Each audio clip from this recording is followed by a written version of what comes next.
스카이넷 라디오 오늘의 핫 이슈입니다. 최현준 보도국장 오늘 어떤 소식인가요? 미군이 지난 28일 이슬람 무장단체 이슬람 국가의 아프간 지부죠. IS 호라산 대원을 겨냥한 대테러 작전을 수행했습니다. 자세한 사항 살펴보겠습니다. 현재 미국 안에서 코로나 바이러스에 감염돼 병원에 입원한 사람들의 수가 10만 명을 넘은 것으로 집계가 됐다는 소식도 이어서 전하겠습니다. 네, 첫 소식입니다. 이 긴장감이 높아지고 있는 아프가니스탄 소식인데요. 200여 명의 사망자를 낸 카불 공항 폭탄 테러에 대한 대응으로 미국이 테러 배후인 이슬람 국가 IS 대원을 공습했네요. 그렇습니다. 미 국방부는 28일 드론으로 아프간 동부 닌가하루주에 공습을 가했고 표적은 카불에서 미국에 대해 추가 공격을 계획하고 있었다라고 공식 발표했습니다. 미군 13명을 포함해 200여 명이 목숨을 잃은 카불 공항 인근 테러가 발생한 지 48시간도 지나지 않아 이번 공습이 실시가 된 것입니다. 네. 미 합참 행크 테일러 소장은 이 공습으로 ISK 호라산 고위급 2명이 사망했고 1명이 부상당했으며 민간인 사상자는 없다라고 기자회견에서 밝혔습니다. 또 바이든 대통령은 이번 공습이 마지막이 아니다. 극악무도한 테러에 연루된 이들을 끝까지 추적해 반드시 대가를 치르게 하겠다라고 다시금 공언했습니다. 네, 이번 공습이 조 바이든 대통령의 응징 방침에 따른 거잖아요. 또한 이 카불 공항에서는 대피가 또 계속되고 있는 상황인데, 자, 이런 상황에서 이뤄진 신속한 응징 배경에 관심이 쏠리고 있어요. 네, 바이든 대통령이 테러를 주도한 이들을 반드시 차단해서 응징하겠다고 했던 만큼 공격은 사실 시간 문제였습니다. 네. 이미 카불 함락 이후 IS 호라산이라는 단체 이름을 구체적으로 거명하면서 테러 위협을 강조했던 만큼 주동자들에 대한 추적은 상당히 이뤄졌다고 봐야 하는 상황이었습니다. 다만 카불 공항에서 민간인들 대피에 현지 이 군사력을 집중하고 있는 상황에서 즉각적인 응징이 이뤄질지 여부는 사실 불투명했습니다. 그런데 추가 테러 위협이 구체화되는 데다 미군의 희생 규모가 예상 밖으로 큰 데 따라 어떤 형태로든 신속한 응징이 반드시 필요했다라는 판단을 바이든 대통령과 수뇌부가 내리게 된 것으로 풀이가 됩니다. 네. 자, 이번 공격이 드론을 활용한 것으로 알려졌는데요. 네. 어떤 의미로 봐야 될까요? 일단 소재가 파악된 테러 주동자들을 신속하게 제거하기 위한 가장 유효한 수단으로 드론을 판단을 한 것 같습니다. 전면 철군이 이루어지고 있는 상황에서 미군의 병력 재투입을 고려하지는 않고 있다는 뜻으로도 풀이가 됩니다. 네. 자, 이에 따라 미군의 응징에 이 IS 호라산 측이 다시 어떻게 대응하느냐가 중요 변수가 될 수 있겠습니다. 미국인을 상대로 한 추가 테러 도발이 발생할 경우에는 상황이 완전히 또 달라질 수도 있습니다. 예. 다만 바이든 대통령이 아프간에서의 임무는 완수했고 20년 전쟁을 끝내겠다는 확고한 의지를 연일 재확인하는 상황이라는 점은 분명해 보입니다. 네. 게다가 또 미군이 자폭 테러범들을 태우고 아프가니스탄 카불 공항으로 향하던 차량을 공습했다. 이런 소식도 또 들리더라고요. 그렇습니다. 빌 러빈 미 중부사령부 대변인이 29일 어제 성명을 통해 미군은 오늘 카불에서 무인기로 차량을 공습을 해 카불 국제공항에 대한 IS 호라산의 임박한 위협을 제거했다라고 밝혔습니다. 어빈 대변인은 성공적으로 목표물을 맞췄다는 걸 자신한다면서 아주 큰 2차 폭발이 일어나 차량에 상당물의 폭발물이 있었음을 증명했다라고 설명했습니다. 네. 이어 민간인 피해 가능성을 확인하고 있으며 현재로서는 그런 징후는 없다라면서 향후 잠재적 위협을 바짝 경계할 것이라고 강조했습니다. 아프간 영토 밖에서 띄우고 조종된 드론으로 수행된 이번 공습으로 카불 공항에서 또다시 자살 폭탄 테러가 일어날 뻔한 상황을 사전에 차단을 한 것이라는 것입니다. 네. 이와 관련해 AP통신은 미국의 공격을 받은 차량에는 IS 자살 폭탄 테러범들이 타고 있었고 목적지는 카불 공항이었다라고 발표를 했습니다. 예. 자, 아프간 집권 세력인 탈레반. 이 탈레반이 이번 테러 배후인 IS랑은 다르죠. 네. 이 IS의 폭탄 테러에 대한 탈레반의 반응은 어떻게 나왔습니까? 네, 탈레반 대변인은 아프간 영토에 대한 명백한 공격이다라고 아주 강하게 비판을 했습니다.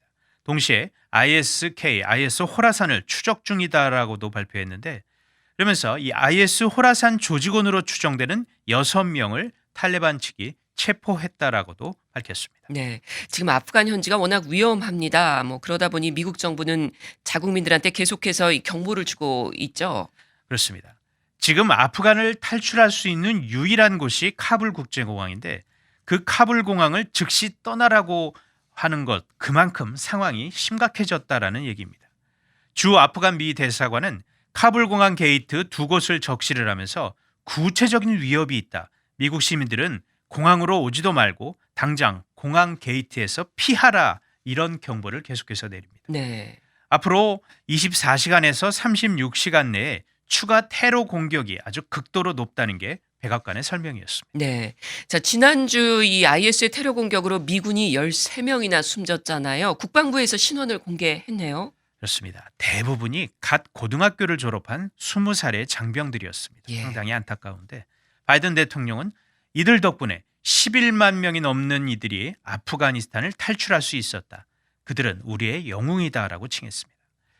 자, 미군의 철군 기한이 31일입니다. 이제 하루 앞으로 다가왔지만 공항 인근 테러 위험이 커지면서 대피, 이 탈출 작전도 그만큼 차질이 빚어지고 있습니다.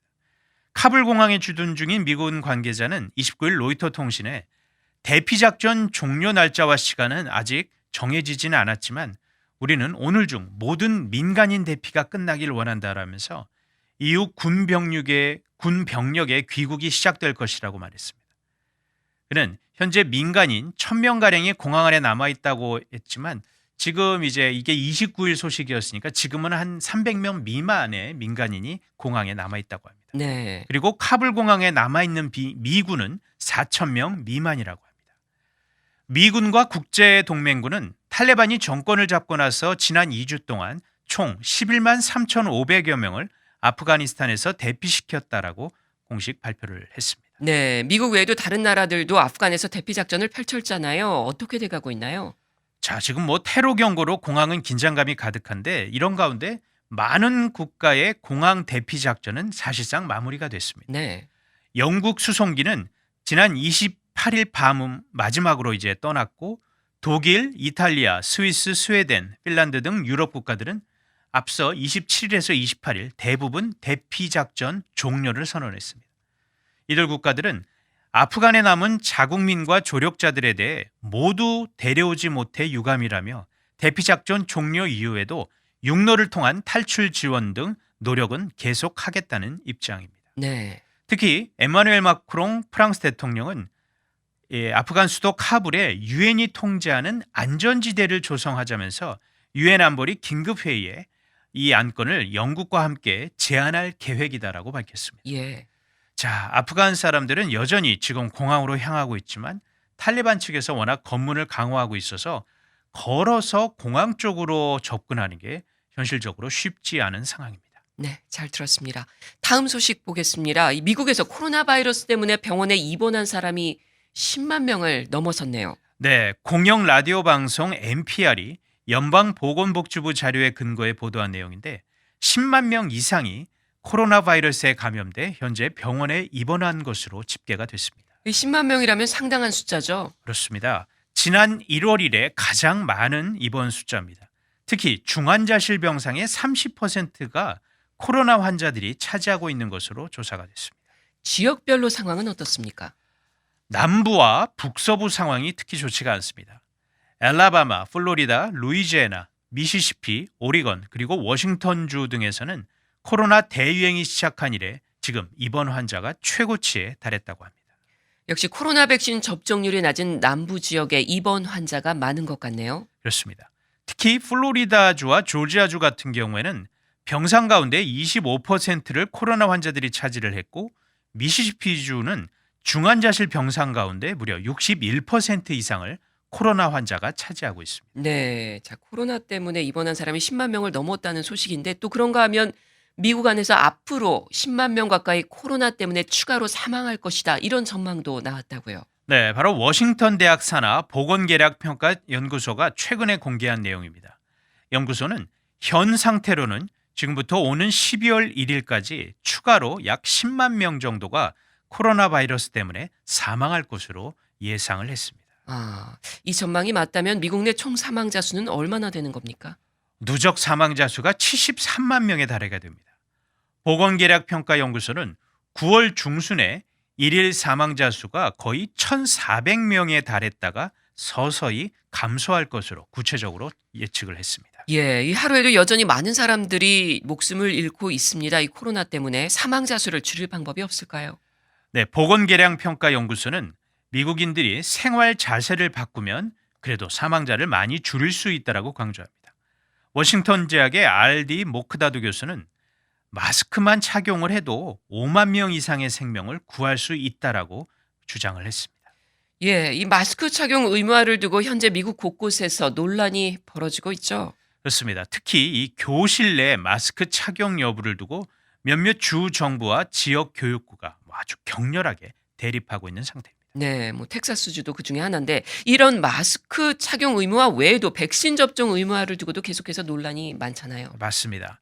하지만 백신 접종을 의무화하는 지역 정부와 또 회사들이 점점 늘어나고 있는데 지난주에는 일리노이주가 교육 그리고 보건 종사자들의 코로나 백신을 의무화하기도 했습니다. 네, 잘 들었습니다. 지금까지 오늘의 핫 이슈였습니다.